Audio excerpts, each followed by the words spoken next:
Well, thanks for joining us live here in the Storycraft Cafe. I'm your host, Hank Garner. Today, I am super excited to have Ben Purkert on the show with me. He has a phenomenal new book. It's called The Men Can't Be Saved. And Ben, I'll have to admit to you, I was not prepared for how much fun this book was and how much joy I got out of it, even at times when I felt like I shouldn't be getting joy out of this book. It was it was a lot of fun to read. So welcome to the show today. Hank, thank you. So nice to meet you, and thanks for the kind words. That's great. Absolutely. Ben, I love to start with a fun question to kind of get the tone set for the show. And the question I have for you today is, what is your first memory of wanting to be a writer or storyteller? Oh wow, huh? You start. It's like a good icebreaker, but it's also like the hardest one because there's a lot of ice. My memories Right. are buried pretty deep in the winter tundra of my life.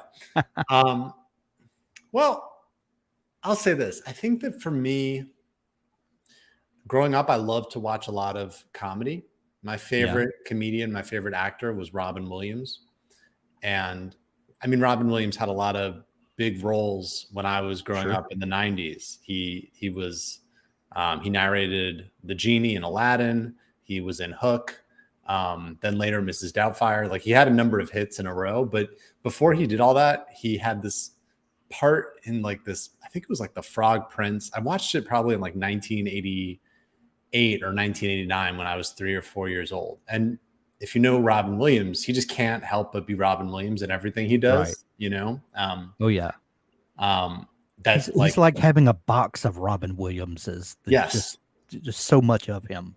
yes, all that Yeah. energy and effusiveness and untamed Right. creativity and also just a sense of danger. Like, he's just going to go wherever he's going to go. And even when I was 3 or 4 watching him, I just loved how he put everything into his art and his comedy, and it just compelled me. So, I wanted to be a comedian actually before I think I wanted to be a writer. I wanted to be able to reach people in the way that he did, and writing poems and writing fiction, that ended up being the vehicle for me to do it. So when you said that you laughed at reading my book and you got a lot of joy out of it, that's a great compliment. Well, I absolutely did, and I agree with your love and admiration for Robin Williams because whether you think of him as an actor, as a stand-up comic, as he's all of those things, and it was so much larger than life. And yeah, I think we're all better for being in a world that had Robin Williams in it for sure. Yeah, Yeah, agreed. yeah. You have not only this first book of fiction that you published, you've also published poetry. What got you interested in poetry? I had great teachers. I had a terrific English teacher in middle school. If she's watching, hi Betsy, Betsy Barbado, and she just loved poetry more than anything. And it was her love of it that made me love it too. I just wanted to consume poems, and it felt to me like poetry was the place for those of us who just were obsessed with words. Yeah. And if you loved words, if you loved the sound of words, if you loved playing with words, imagery, poetry was going to be for you. So that, even more than fiction, was the road that I pursued. And I studied it in middle school and then high school. And then in college, I became an English major and I did a poetry thesis. So fiction is relatively new for me, but poetry came first. Poetry is one of those things that they start students off in, I don't know, third or fourth grade, writing simple poetry in English class, and it's something that's very easy to get into and extremely difficult to master. And there's something about the economy of words and being able to um, you know uh, allow the reader to tap into vast arrays of emotion in such a small space. w- w- was it was it that sort of power that poetry held over you? Was it this kind of elusive sort of thing? It's one of those things that we all can try our hand at, but it's so difficult to get right and to craft the perfect poem. I'm having trouble putting it in words, but I think you're getting across what I'm trying to say. Yeah, I am. I think, or at least I think I am. Yeah, You know, on the one hand, you talk about poetry in terms of control or in terms of power.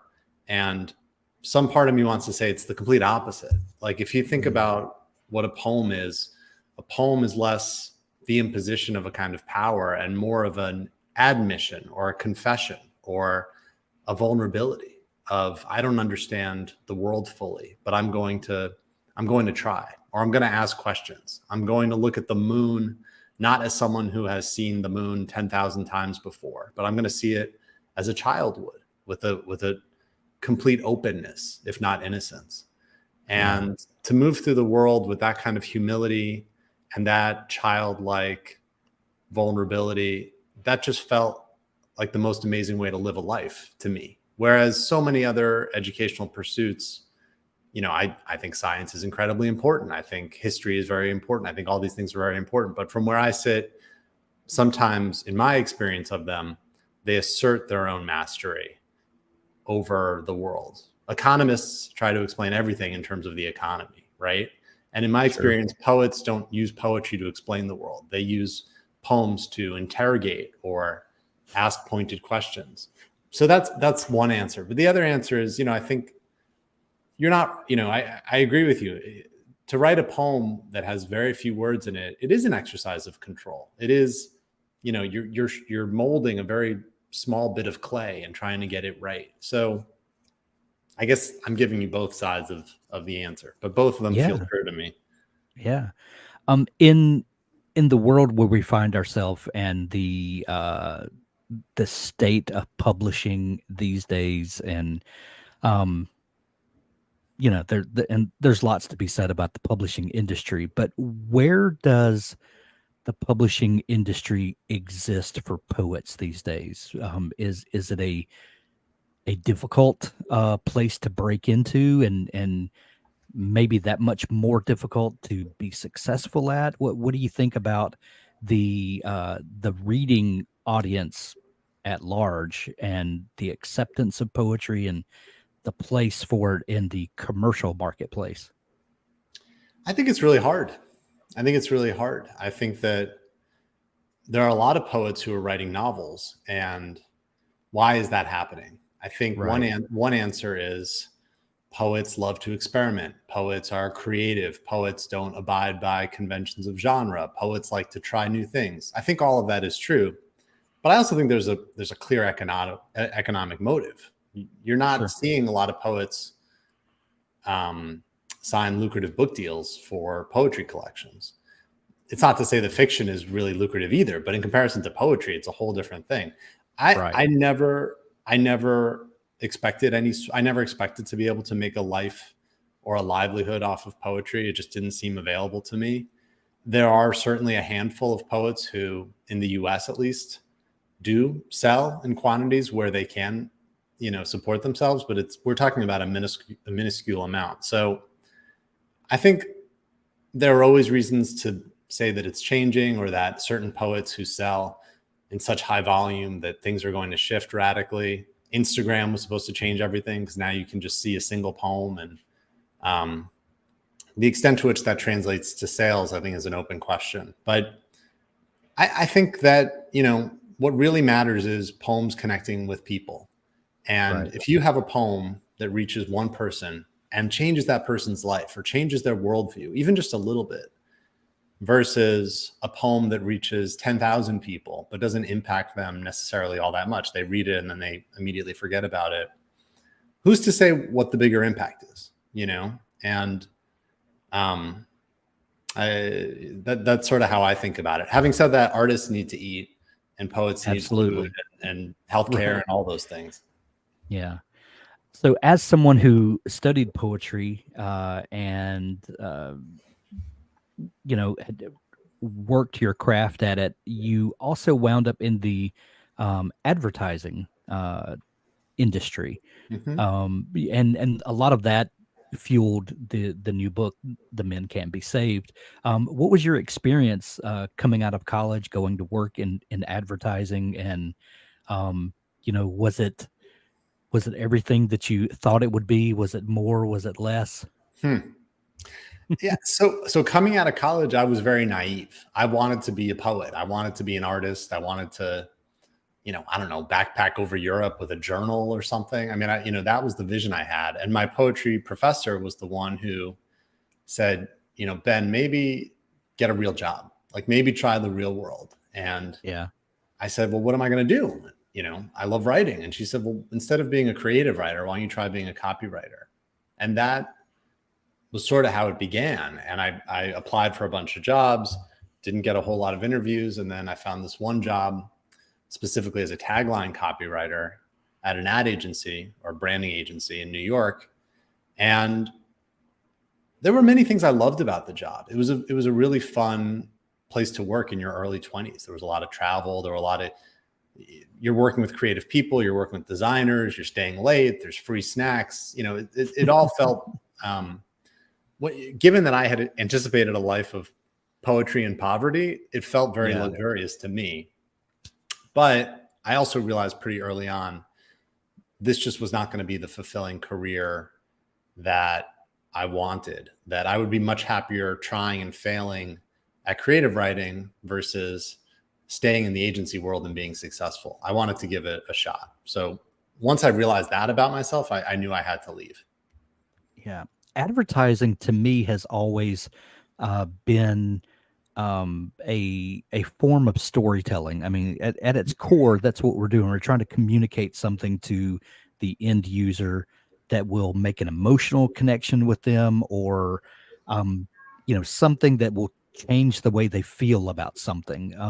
Did you see that aspect to advertising when you were in the industry? Did you kind of see that this could be a creative pursuit, or does it all kind of get lost in the day-to-day grind of it all? I, you know, and I should preface everything I say by just reminding folks this is just my view of it, Sure, because absolutely. I have so many friends who stayed in advertising, stayed in branding, and found it deeply fulfilling. And their experience is entirely valid. It's every bit as valid as mine. Sure. I found it really creative. I loved how creative it was. I mean, I had friends who were working in business consulting or banking and stuff like that. And they were so envious that I got to work at a studio with artists and designers and, sketch artists and illustrators and animators. And you're absolutely right. It is an art of storytelling. And the people who are good at it, they have a gift. And the show Mad Men, part of why I love that show is that even though the characters are deeply flawed, you get to see when Don Draper's on, he's on. And Right. same with Peggy. And there's a brilliance. So who am I to say that they're not artists? Having said that, though, I do believe there is a really big difference between making art in service of selling a product versus making art for the sake of making art. So I some people would draw that line maybe differently than I would. But Sure. when I was at the agency, I knew that when I had a client, I was trying to create a great tagline for them. I wanted it to be pure poetry, but I also knew that it wasn't really a poem. It was a Right. product. I think I read somewhere that you talked about how Mad Men debuted right about the same time that you went to work in the industry. Seeing a television representation of the industry, from what 30, 40 years prior, and then working in that industry day to day, were you surprised by how much had changed, or how much had stayed exactly the same? So that was exactly the thing. And it wasn't just me, my colleagues and I, we all loved the show. And part of the reason I think we loved the show is because so much of your time is spent explaining to family members what your job is, like, Right. like Yeah. in this day and age, it's so rare to just say, I'm a surgeon. I operate on people. Most people have jobs that involve data and, platforms. It's confusing, right? So Yeah. a show like Mad Men comes on and it's like, hey, Aunt Matilda, that's sort of what my job is. It's like, it's kind of like Don Draper, except I'm less cool and less problematic, hopefully.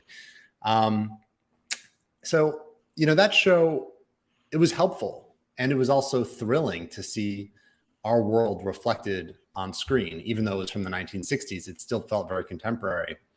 And part of Sure. the reason it also felt contemporary was because we worked with some assholes. I mean, we worked with big egos. We worked with a lot of the same kinds of personalities that you see on that show. So a lot of the drinking and the toxic atmosphere and the sexism, that didn't feel dated to us. It felt very much of the moment, which Felt like a in and of itself, Tuesday. yeah, I was like, right, we know that guy, Joe from accounting. So Right. that in and of itself was kind of alarming. Was, wait a minute, look at how little has changed actually, except for the Yeah. technology, which is all different.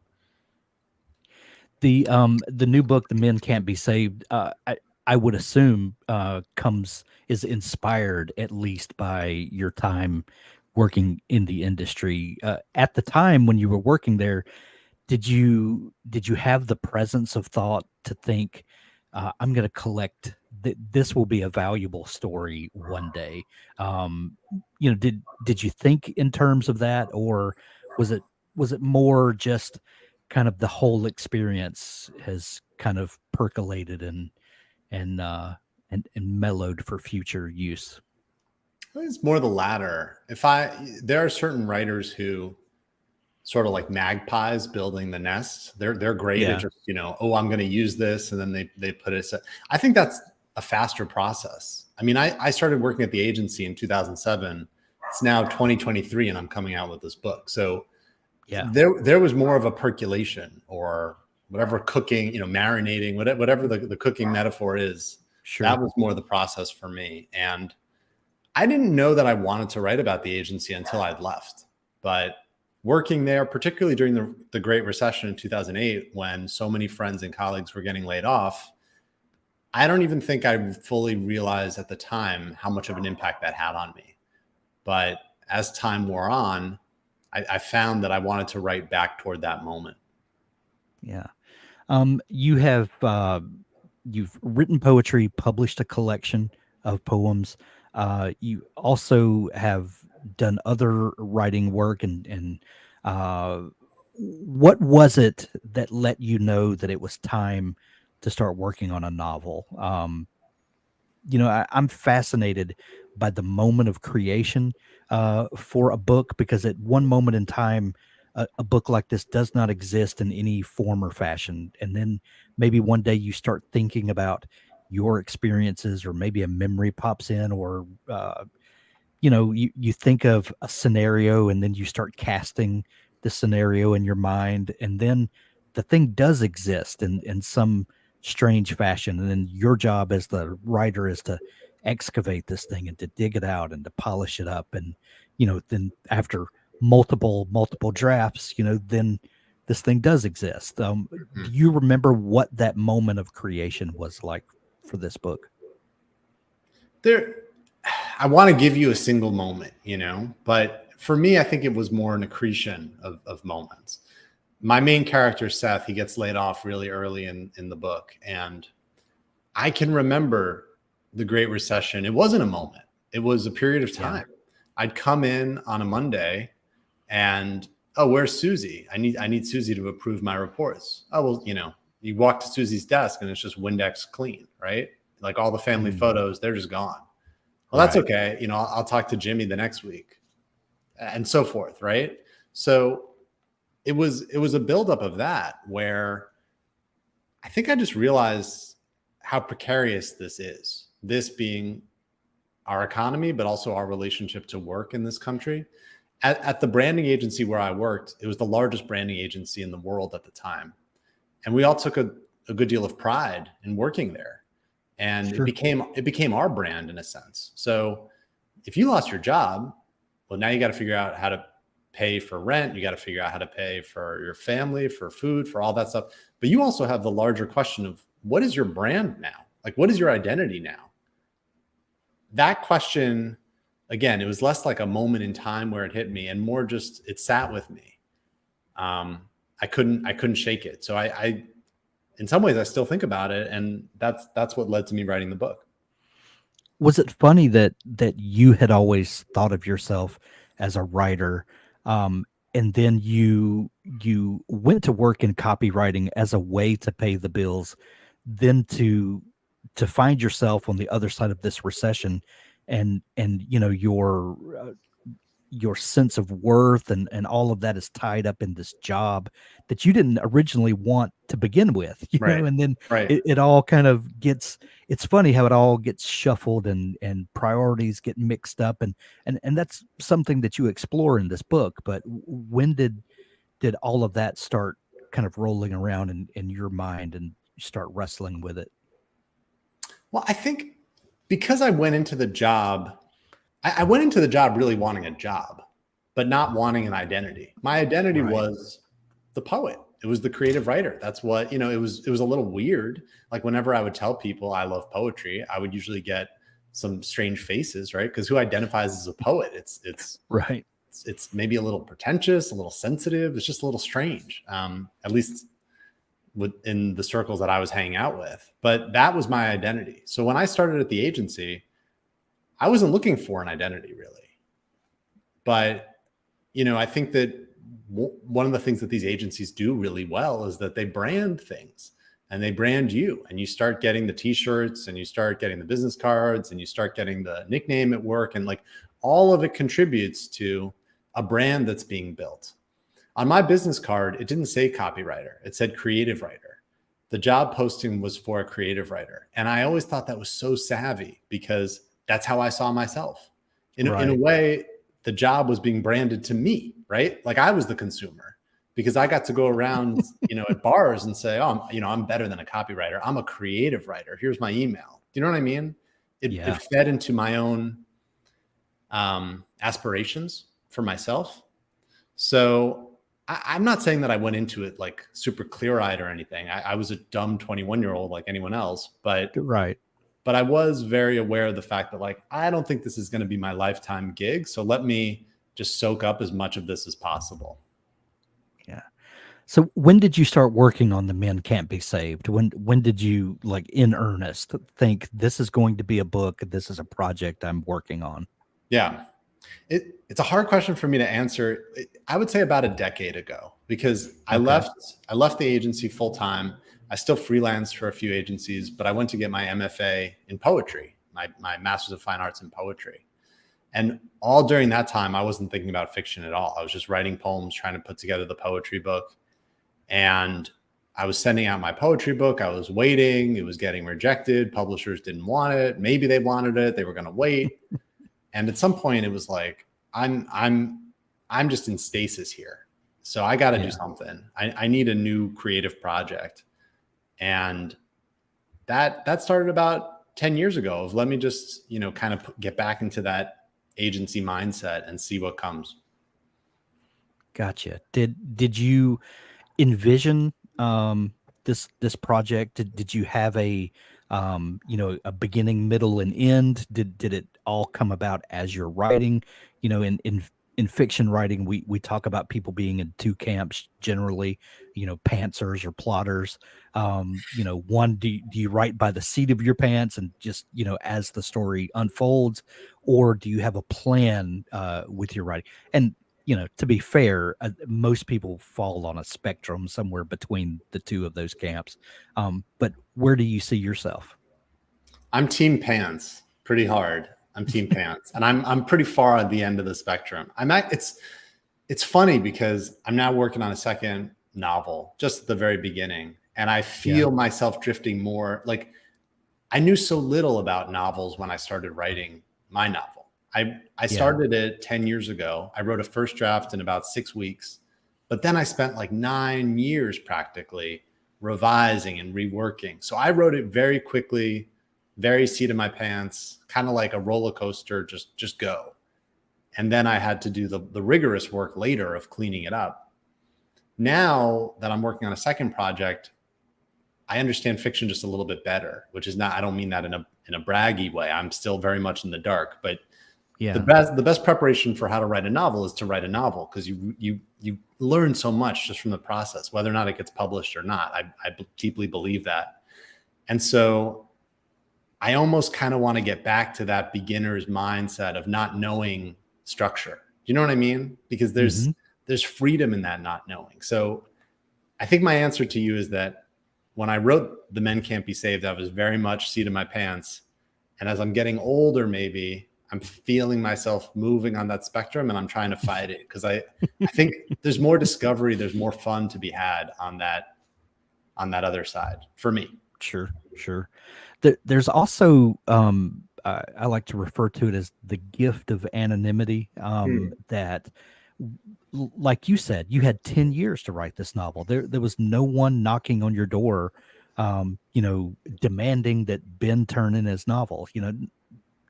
This was right. I would have wished for someone at that door. right.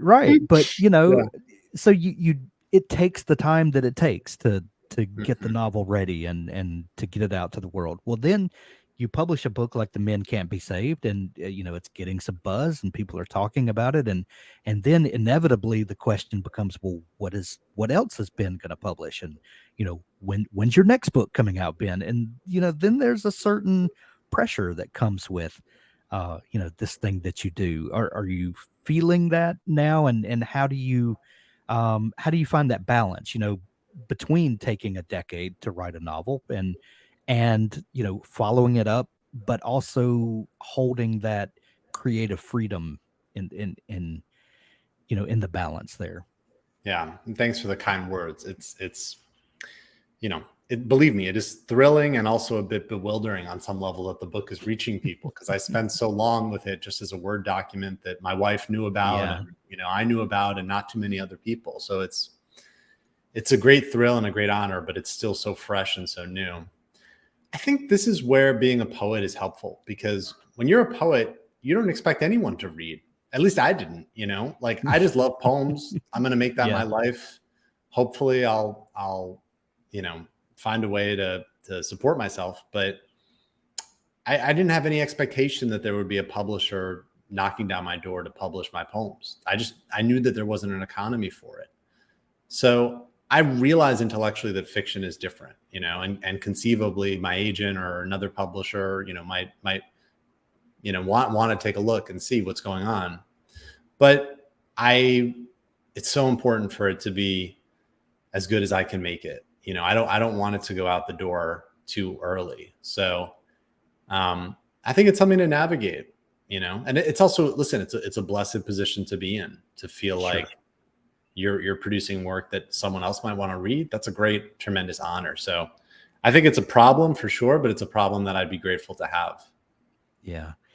When we first started talking, Ben, I told you how much I enjoyed this book and how much joy that I got from reading it, and which is an odd thing to say, because the book really tackles a lot of difficult subject matter, and a lot of subject matter that that's hard to talk about, and that is so triggering for a lot of people, but does it in a way that a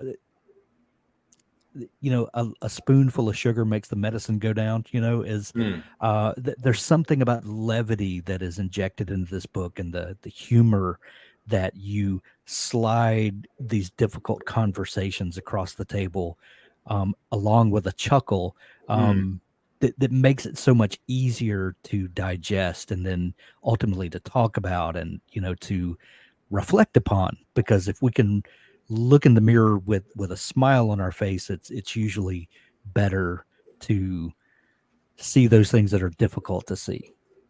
Yeah, thanks for saying that. It's a great honor.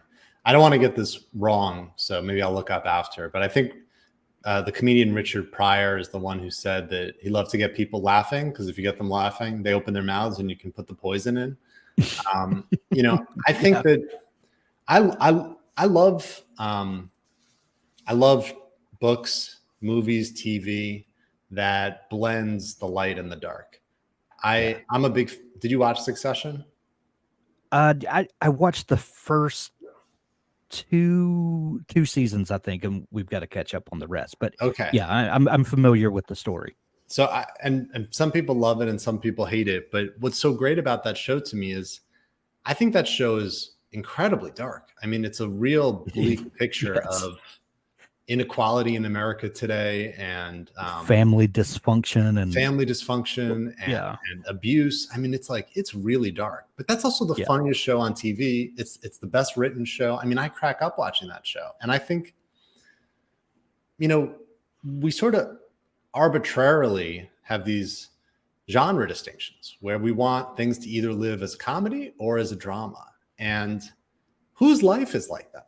I mean, right. my life is not like that. Your life, I'm sure, is not like that. Like, you Yeah, have a tragic moment followed up by a hilarious moment. You're going to your friend's funeral and then you step on dog shit on the way to the funeral. And I mean, it's like that's so much of what life is. Why are we putting up these walls? So I love what you said because I wanted a book that felt like it could inhabit both worlds. And I read this one review of the book this morning that talked about how it got the balance right between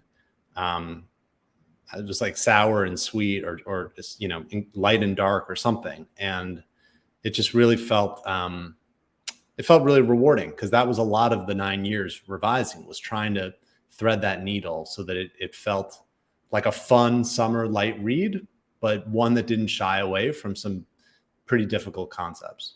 yeah. Did you have a favorite character to write in this book? Oh, absolutely. Yeah. Moon was my favorite character. For folks who haven't read the book yet, Seth is the main character. You're going to spend a lot of time in the mind of this pretty egotistical copywriter, who I think is endearing in certain ways, but certainly has an ego.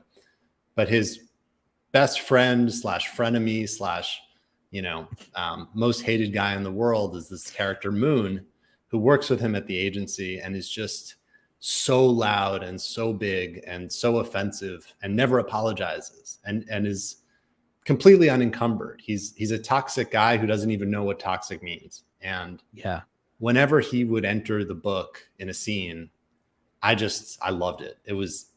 He has so much charisma and sense of danger to him. So he was my favorite character.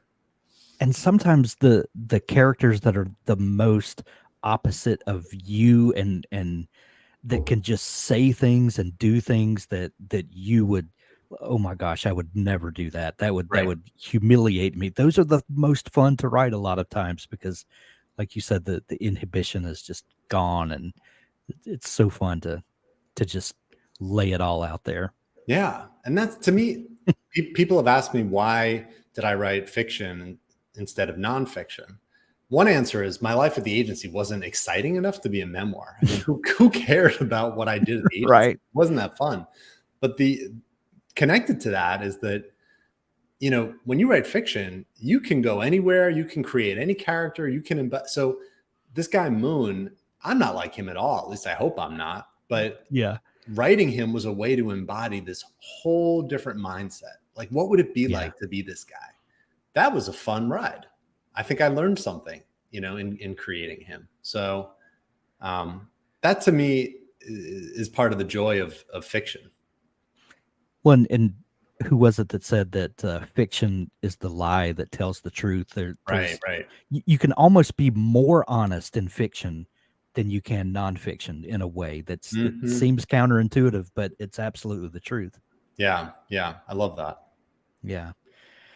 The Men Can't Be Saved is available everywhere now. You can get it in hardcover or Kindle edition. Go visit your local bookstore, support local books, pick up a copy of it today.